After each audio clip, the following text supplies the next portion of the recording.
Welcome to another episode of Transformation in Trials.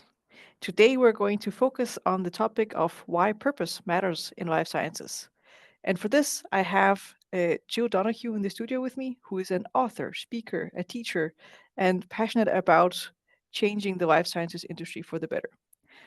Jill, can you tell us a little bit more about your background and why you're so passionate about this space? Sure. Thanks, Ivana, and thanks for inviting me to chat with you today. Um, my story goes back quite a ways. When I first joined the industry, I came in with a background in psychology and noticed that everyone around me was really, really strong in the life sciences. That muscle, if you would, is really toned. But the other muscle, the behavioral science muscle, was not as well worked. And that Mm, was my fascination. So I started thinking, gosh, if both arms were equally strong, boy, could we do some good push-ups in the industry, right? If our people, the behavioral science skill of communicating in a way that would engage the person in front of them.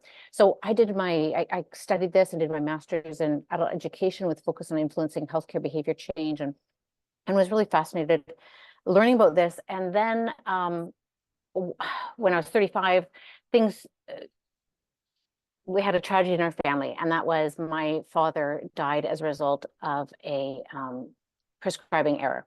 oh And no. so being in pharma, I thought, what if dad's doctors, rep, MSL, CAM, whomever, what if they had been better at that behavioral science muscle? What if they had been better able to engage and communicate, earn the trust, and collaborate with the healthcare team so they would have known the right product for the right time for the right patient? So this was super frustrating. I left Big Pharma 2 years after that because I kept researching it. It drove my research, really. You asked why. That Mhm. drove my research, try to figure this out.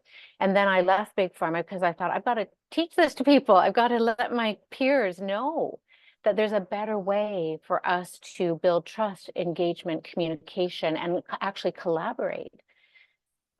So I wrote a couple books, and then people started asking me to speak on global stages around the world, which was great. We started a nonprofit group called the Aurora Project to measure our path to patient centricity, because that's what I realized. Foundational to all of our ability to do better is to be focused on the patient. And I started talking about this before patient centricity was a term. Mhm. But that's what it's evolved into. People wonder what that means, but the base of it for me is a mindset of being focused on what we are doing to help the patient. So I tried to figure out how to communicate that to people, how to help people articulate their own connection to the purpose. Work isn't just a job, but it's so much more. And that's where the power of purpose comes into play. We created a program um, many years ago now that has been, people say, transformational for them. And it is the work of my life. I just love, love, love helping people connect with literally the power of their purpose. So that was sort of a long answer to your question of why, but did I, No, absolutely. And this does is it make also sense? how I encountered your work in the first place. It is exactly what you're referring to there. And when I saw it, I was like, wow, this is exactly what our industry needs. Uh, Yeah. Oh, I'm so glad. I'm so glad. Was it the book? We just it was the published a book, book. yes. Okay.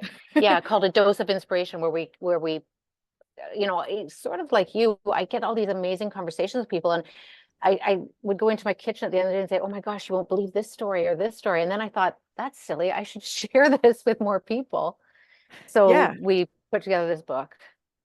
and I really loved this perspective on that many of us who are in the life sciences industry, we do connect somewhat personally to why we are pursuing exactly this space. Uh, I I Yeah. I was at a dinner with a bunch of biotech startups the other day, where we did kind of a round the table of how did we end in this space, all of Yes. us, and Yeah. everyone had some personal story to share of disease or clinical trials or I um, love that. Yeah. some something else that happened in their life that led them on the path. And I think that's unique to our industry. People come here because they want to be in this space. Yes, yes, indeed. And then sometimes over the days, weeks, months, years, reorganizations, restructurings, sometimes that focus on that why gets lost. And to the point where, some studies say 90% of people are not connected to their purpose at work, to the meaning. Wow. Yeah. And the US Surgeon General published something last year that said, a report last year that said, mattering at work matters, basically, that is key to our mental health. And sometimes, and maybe some of the listeners, this will make sense to, you sort of lose track of that. You get focused on the to-do list or the issues, the bureaucracy, whatever, and you lose track of, right, this is why I'm here. This is why this work matters and why it's meaningful to me. That is a staggering statistic, 90%. Right. Yeah, That's most of us. That's exactly. And I think the thing is, Ivana, that people want to be purpose driven, but it's sort of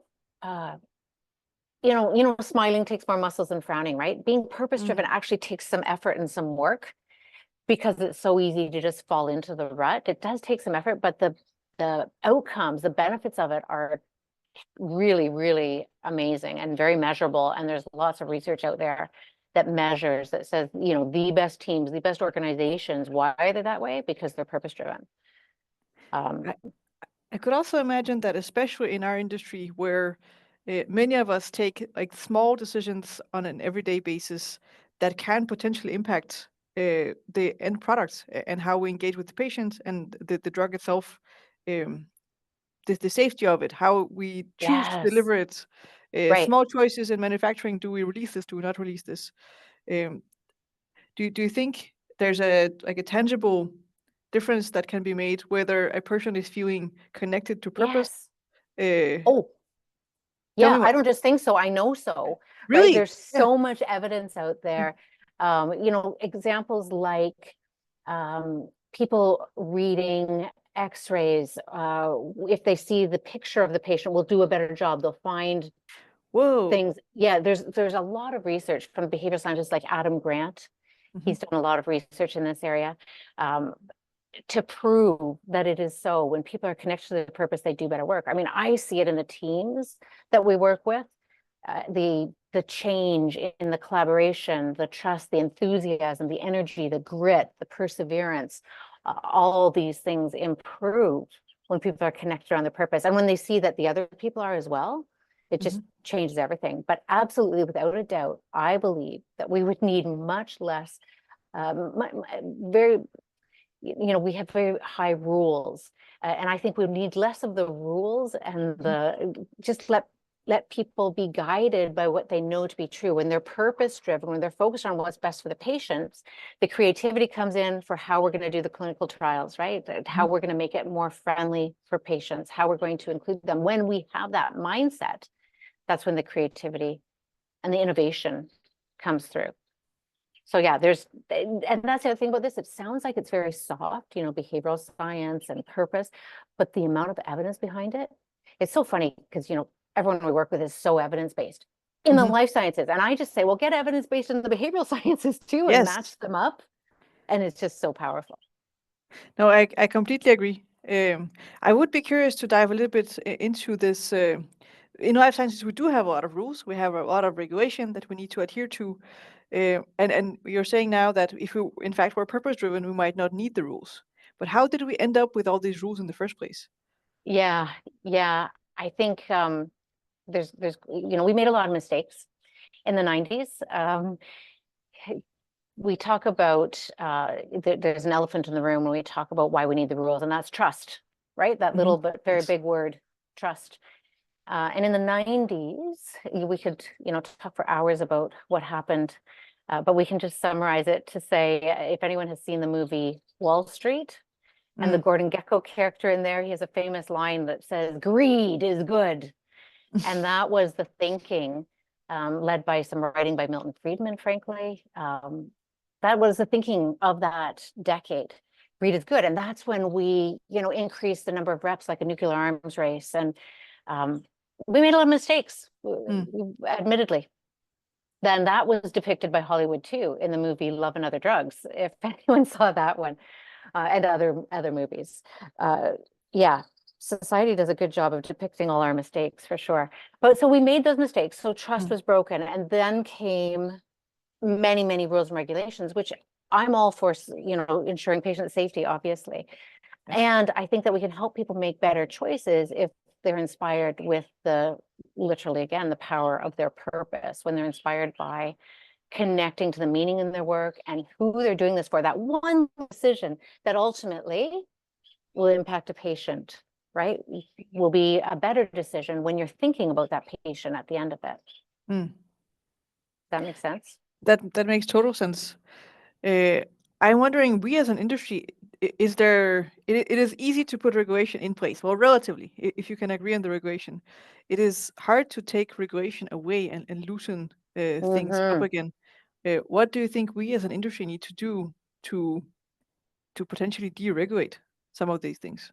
Yeah, I don't know that deregulation is going to be in our near future, but I think we can improve the adherence to what we know is important by helping people find the meaning, to help people be more patient focused, more purpose driven. I think we can improve Is where this we're at. finding our purpose? Is that an individual activity, or can it also be a company-wide or team Oh, activity? such a good question. Um, Interestingly, sometimes people say, well, my team or my boss or my company, they're not really like that, so I can't. And I always say, yes, it would be lovely if being purpose-driven and patient-focused started at the C-suite and trickled down. That's ideal. And it can start with you as an individual, because you as an individual represent your organization to the rest of the world, right? Whether it's internal or external, you represent your team. So it can start with you. And I have a great story of a Johnny Johnson, the bus driver. It's and he was very purpose driven, despite the fact that his manager was not. And he Mm. sort of he's a great picture, and you probably have met Johnny Johnsons in your life too. And maybe I can just share the story with you. Yeah, absolutely. Please do. I met him, I was on a shuttle bus. So we had dropped off our rental car at the airport, and then, he drives that shuttle bus round and round and round all day long. And we got on the shuttle bus, and his voice boomed over the loudspeaker. It is my privilege to serve such an esteemed group of people today. And we all kind of smiled. Like normally, quiet passengers now are like, what's going on? And he by the end of our little route, he had us all smiling and happy. And I got off the shuttle bus and I said, Johnny, where do you get this great energy from? I just love that. And he said, well, I had a choice to make. Mm. I said, what's that? And he said, well, when I came here, it was in Phoenix in the US. He said, when I came here from my home country with my master's degree, I had a choice to make. What was going to be my purpose here? So was it going to be just driving around? Mm. Or could it be something bigger? He said, I decided it was going to be to make people happy. And I said, Wow. wow. I said, so you go home with a smile on your face. You put these smiles on our faces. I said, do you make more money than the other guys? He says, yeah. He said, I make $100 a day. And I said, what do the other guys make? And he said, 40. I said, so you more than doubled your tips by having this purpose-driven mindset, Yeah. despite what was going on around you. I said, yeah. And he said, one day I made 500. It was my birthday. I said, oh my gosh. And then he said, and this was sort of the key to everything here. He said, but you know what? He said, people are smart. It has to come from here. Yeah. And he put his hand on his heart. And I said, that's my whole workshop, right? This has Yeah. to be authentic. We can't put this on, right? It has to authentically come from inside you. People need to connect with, remember back to why can this work be meaningful? Maybe Mhm. it was at one time. I work with a lot of healthcare professionals who have come into pharma and had to go through you left academia, or or PhDs, or you left academia and you went to the dark side, or you left practice and you went to the dark side, right? And I find it really sad for them that they fall into that. And when I see them pump back up, they stand taller and more proud because they reconnect with their why. Like, why did you get into healthcare in the beginning? And now, how does that translate to your work in pharma now? That why is Mm. still there. Do you want to pause for that airplane? Yeah. It's it adds some texture. It's fine. I love your attitude. Well, it doesn't have to be perfect. It's okay if it's Okay. imperfect. It's about I love that the attitude. conversation. Yeah. Yeah. Um, yeah. I love the attitude of the driver you just mentioned. That makes a big Yeah. difference. And that is a choice we Yeah. can all make. Like whether we are Exactly. in quality or we are in manufacturing or we are in Any sales. role, Yeah. Ivana, exactly. So any role, I say, from the person at the front door to the person on the top floor, any role, we are all working to ultimately change people's lives, right? To improve patient lives. And whether it's in your leadership or not, it can be how you choose to see Mm. things. It is so fantastic when a whole team connects around the power of the purpose and they realize, oh my gosh, Ivana, I've worked with you for 20 years and I never knew that. And Yeah. now I'm more inclined to assume best intent. I'm more inclined to forgive. I'm more inclined to reach out, Hmm. right? We get this amazing collaboration. People play better in the sandbox, and gosh, the patients need us to play well in the sandbox together, right? It also Yes. changes, you mentioned reps, like it changes when people are out there trying to collaborate externally to say, hey, I know you might have a stereotype of me, because they do, Hmm. but hey, I just want to give you a minute to share with you why I'm here. Here's just a little bit of my story of why I care so much. Oh, and Yeah. any of your listeners that give presentations, it's amazing at the front of the presentation. Before we get started, I think it's important for me to share with you why I'm here and what my intentions are. I pursued a PhD in biochemistry because of Hmm. XYZ. And now I love using that expertise to take that information and whatever it is that is the point of their talk. It totally changes. The first 30 seconds of a presentation will make or break the engagement in your audience.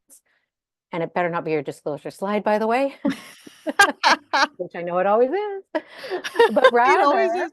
it always is. But rather, why not start with why I'm here and what my intentions are, why this matters to me. Yeah.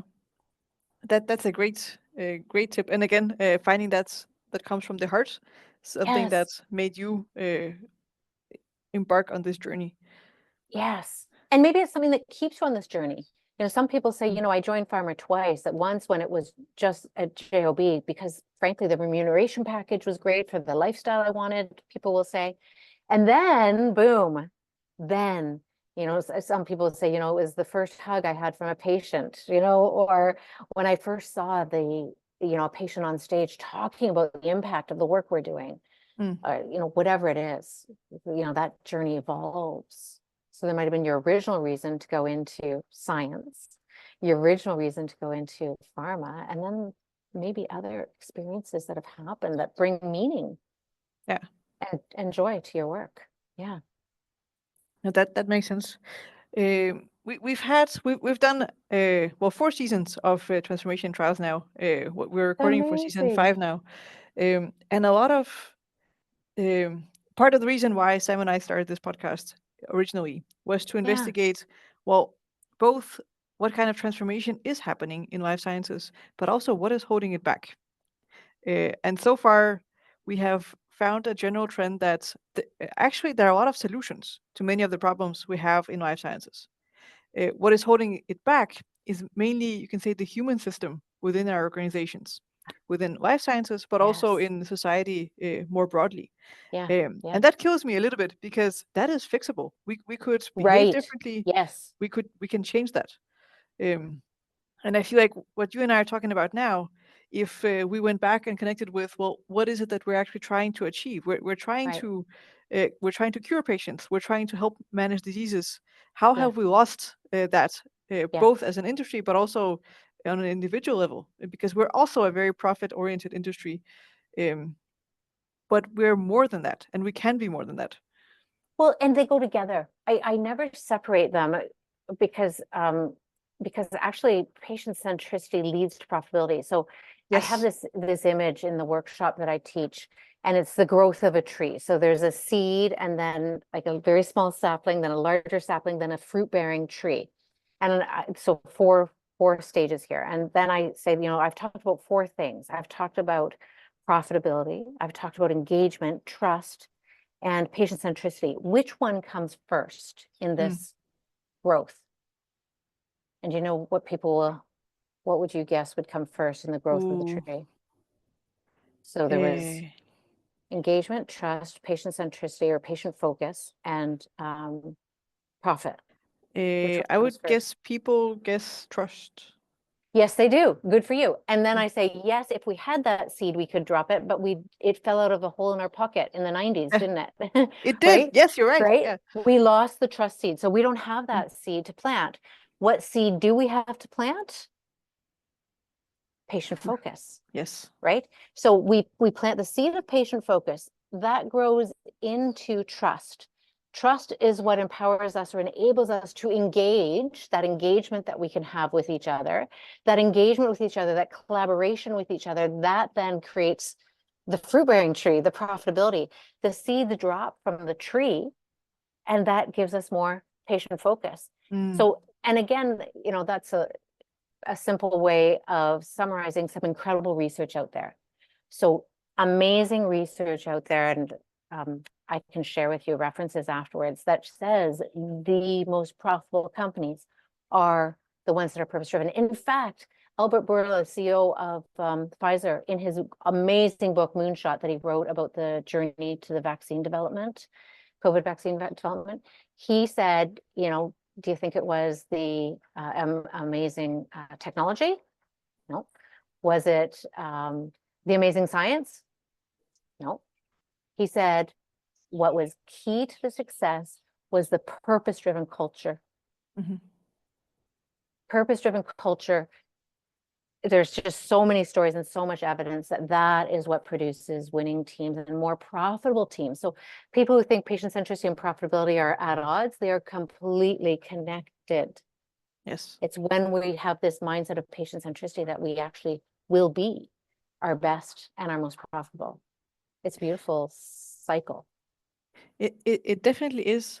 And I think this also touches upon, well, you mentioned in the beginning the behavioral science element, that in Mhm. life sciences we focus a lot on, you can say, the natural sciences. We That's right. believe a lot in that, but somehow as an industry, I often experience we overlook the That's right. behavioral sciences. Uh, Exactly. why do you think that dynamic is?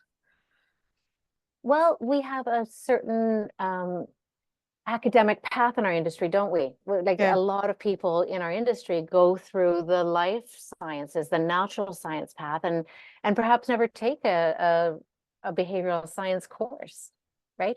So, and we value that academically, we value that in our industry. Um, and that's something that I'm trying to change is to say, hey, look over here. There's some Mm. amazing research that we can learn from to take that amazing life science, combine it with some behavioral science so that we can have our best engagement and collaboration. Yeah, I think that's a great point. Um, it's more about thinking science in general, I think, because Yes, there yes, is science in all disciplines, and we yeah. should not be winging things where we actually have data and where we have I proof. love how you said that. Exactly. We shouldn't be winging it because there is data and proof, but so many of the scientists and the people in clinical trials, for example, who are trying to communicate it, they're not familiar with the behavioral science for how to communicate it. I was just listening to your episode with Matt talking about even if the letter is written by a man to a woman, it's not going to be as effective in engaging them in the clinical trial. Yeah. Do you remember that Yes. episode? Yes. Absolutely. Yeah, yeah, applying some of the behavioral science to engaging the patients. Well, there are lots of evidence behind that. Yeah. Yeah. I do want to talk more about. We talked a little bit about the way that we engage with doctors in our industry. That we have this model, which is still, at least every company I've ever been in, this is the main way we interact with our prescribers, is that we have this field force that visits doctors and talks about the drugs and hope to get more prescriptions that way. I'm curious, when you think about purpose and when you think about this broken trust, well, how does that manifest in that interaction? Love that question. Yeah, so I've always thought, and I've been advocating that we need to stop calling doctors our customers or even patients our Hmm. customers. I think we're all partners in improving healthcare, and that we need to approach our engagement with these people as a partnership. I'm here to help you find the right product, right time for the right patient, not here to promote my product. There's a lot of language I want to change in our industry. Yes. Uh, Yeah. promote my product, my product. This is a patient treatment option. And to Yes. my Yes. competitor, I hate that Yeah. expression. My competitor's product does this and my product does this. No, no, no, no. When we change our language, and that will be based on the mindset, right? Because when we go Mhm. in there with that purpose-driven mindset, it's not my competitor's product about me getting a sale. No, no, no, no. I'm here to help you look at the treatment options because I have some expertise in this. I've been able to do a very deep dive in this one area. Doctor, I know Mm. you have to do deep dives in or shallow dives in all of the areas, right? But I've got this very deep dive in this one area. So I want to, and they might not even know what product I'm representing, Yeah. right? Because I'm there as an expert in this disease state, Mhm. in the behavioral science around engaging the patient, in the follow-up, in the diagnosis, in the treatment options, lots of areas. I want to come as the expert, as the pharma person Mm. expert. I hope we stop calling them sales reps, right? Yes, that would And be that might helpful. be, Yeah. yeah, and that might be leaning in the trend towards more MSL type roles and less sales Yes. type roles. It's somewhere in the, and people are struggling with, oh, we're not selling. Well, please tell me you're trying to engage them. Please tell Yes. me you're going to be an expert in engaging the doctor, right? Not just, it's not enough to just say, here's the science. There, I Mm. told them the science. That is so not enough, Yeah. right? It's about finding out what their challenges are, what their headaches are, how are they diagnosing, how are they following up, and providing evidence that will help the physician, the healthcare professional find a solution. So much more in the partnership mindset is the direction I want to see us go. That we're here, we have an expertise, you have an expertise, you have an expertise, let's all come together and for the best interest of the patient at the end. I think that also creates a more fulfilling role So for much so, the Ivana. the person. Yeah. Yes. Imagine the difference, if you would, of being in your car. You mentioned the sales reps, being in your car and thinking, oh, this doctor doesn't want to see me, and I've got to go in there because I've got to make another call. I've got to have 6 calls. And if I mention my product 6 times, they'll remember it, and maybe they'll say, and I'm going to go bother them. And, I don't want to go in. Versus the mindset of, I know from my research that there are X number of patients in this area that are undiagnosed and Mhm. untreated and they're at home suffering with A, B, and C, Yeah. right? I got to go in there to help that doctor know this is what that patient might look like. And Yeah. here are the ways that that patient will best be treated. So now I'm sort of an advocate for that Yes. patient, right? I'm going in Yes. there because I'm picturing those patients in my mind. And I'm going to go in there and do my best to help. Yeah. What a difference, right? When you go home at the end of the day with that A energy. huge difference. Yeah. And also, like from the medical side of things, I think that there's a difference between science and fact-based communication and lack of Yes. passion. Like we can be passionate about the science. Passionate about the science and about its impact on patients. Yes. Yes, yes. And I think there's this misunderstanding that, oh, my job is just to communicate the science or just to tell them versus engage them in it, right? But it's that taking it the next step to that, how does this make a difference? What is the impact of this? That is the key. It's not because they can, I mean, the internet's right there. They can Mhm. find all the science they need on there. It's that collaboration and the problem solving that will make the Exactly. difference for Yeah. patients. Yeah. An article online will not help you problem solve. It can Right. inform you, but it will not help Yes. you. Yes. Yeah. And that's why I want to get, MSLs away from thinking that they're this just there to inform, rather they're there to engage and problem solve, move things forward that way. Yeah, that and also I imagine it could take some pressure off the person in the field thinking, well, I'm here as the expert. I'm here Right. to help. I'm here to engage. I'm not here to convince or force anyone to do anything. Exactly. Exactly. It goes back to language, doesn't it? Yeah, Yeah. How we think of things comes out in the words we use. Yeah. and that is interesting and would be a big shift, I think, both for mending So that much. lack of trust If we were the Yes. experts, we're just the people who, as you said, have dove in deep into a topic. We know a lot about that. We bring that in an Yes. engaging way. That's very Yes. different than our product is better than the competitors. Oh, isn't it though? Isn't it though? Yeah, there's so much. And I think about presentations, at all associates meetings, and it needs to start from that stage, right? How we talk about, instead of just the market share, and all those numbers are just so mind-numbing for people. But when you translate that, you can still use the same numbers, but translate it into the patients Mm, versus the market share. It changes things for people. So yeah, language at all levels would be a yeah, big way of that improving that would things. be a big change. Yeah. Well, Jill, what are you most excited about that you're currently working on? Oh, lovely. Well, I'm super excited about the book being out. As I said, I felt like it was not enough to just share these stories at my dining room table, but what if we could get them out there? So the book is free as a free download. We're trying to spread it as far and wide as possible. It features 100 purpose-driven leaders in our industry, their stories. I tried to do it from different countries, different roles, different departments, yeah, so quite a variety. So you can download it for free, and I'll send you the link. It's at my website, Accelerate, with the EX, accelerate.ca/free book. And then people wanted a hard copy, so we actually now have it on Amazon, so people can Really, get that's so a cool. Yeah, soft copy. Yeah, it's kind of cool. We make no profit from it, but Amazon does. So yeah, it's Amazon's price of printing and their yeah. surcharge. It's on sale right now, though. I noticed they put it on sale. But anyway, it's on at Amazon. So it's a dose of inspiration, 100 purpose stories from pharma leaders. And it's the title is literally what I hope it is a dose of Mm, inspiration.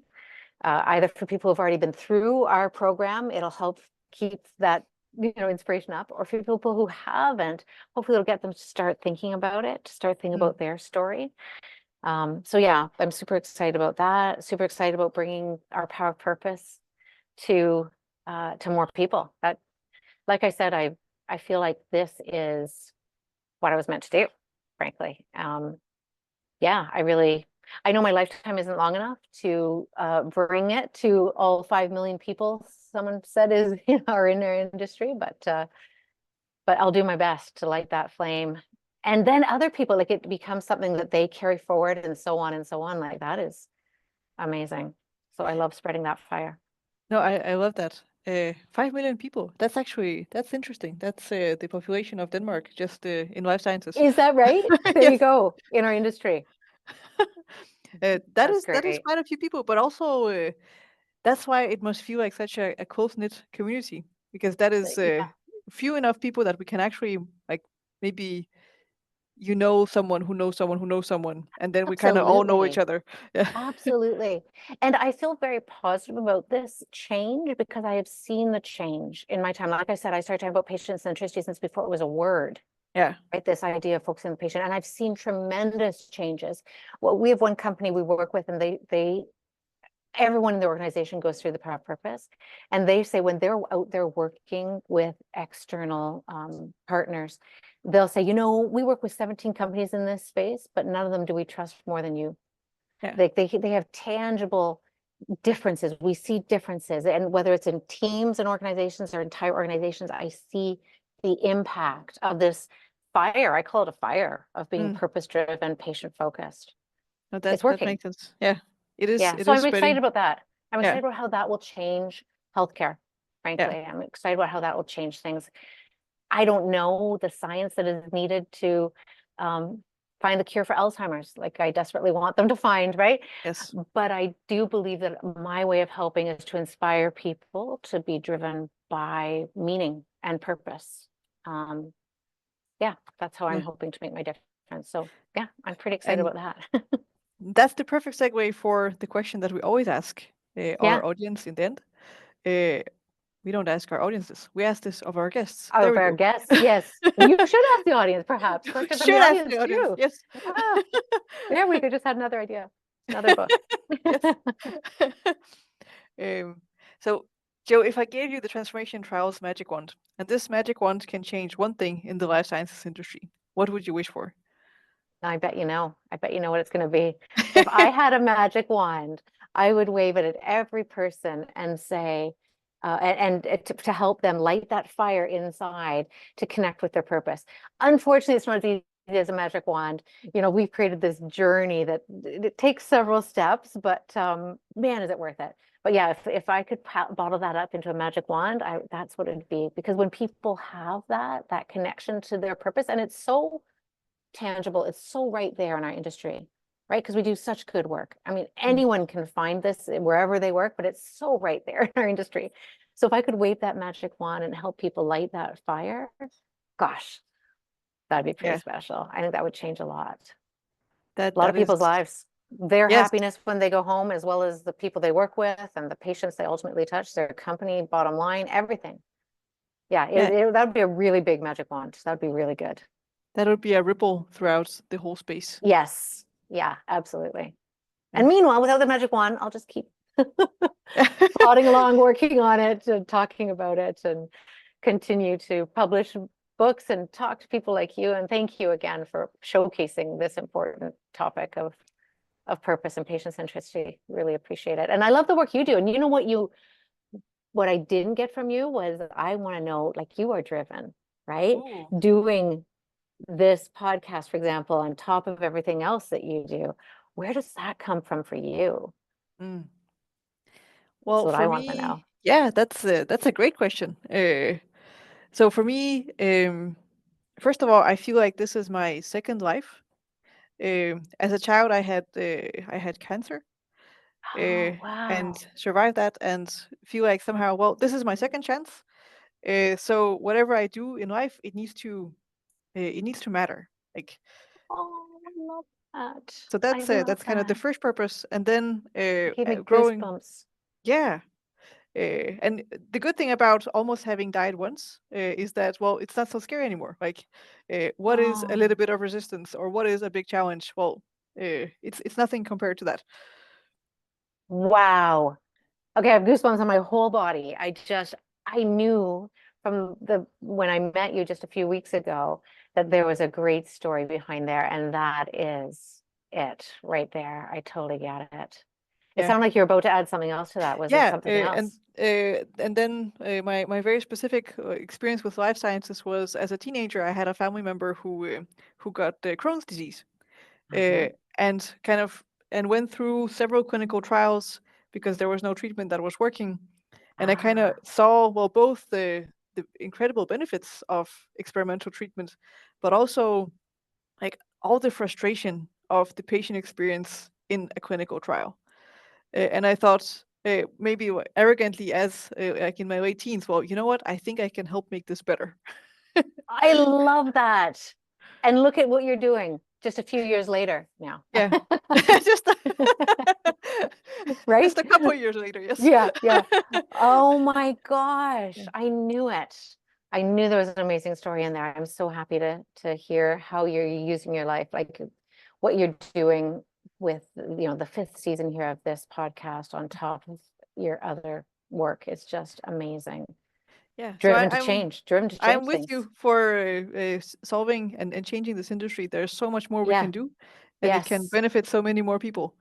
Yes, yes to that. And let's keep finding people who are doing it and showcasing them like you are. Thank you so much for the amazing work that you're doing and using your life so well for positive change and impacting so many lives that you'll never know, Yeah. impacting so many lives with the ripple effect of your work. Thank Well, you so much for that. thank you, Jill, and it's been an absolute pleasure having this conversation. And You too. I hope it does inspire people to find that purpose within themselves. Yeah, yeah. Um, if our listeners want to reach out to you, ask more questions, Hmm. and follow-ups, where can they find you? Sure. LinkedIn is the only social media I'm on. So Jill Donahue on LinkedIn. And then our website, accelerate.ca, accelerate, like excellence and acceleration combined, accelerate.ca. And yeah, very happy to hear from anyone. I love finding other like-minded purpose-driven people or people who want to bring that to their team, to their lives. Happy to connect. And I can send you some resources that you can provide Absolutely. some references and stuff that you can put in if you do that sort of thing, Yes, we'll put them in the put show in. notes so Yeah, people can access them. Yes, that would be absolutely. great. Yeah. Thank you so much, Jill. This has been absolutely wonderful. It's So brightened my great day. connecting with you, Yeah. Ivana. Yeah, me too. You made my day. Thank you so much. Thank you. Take good care.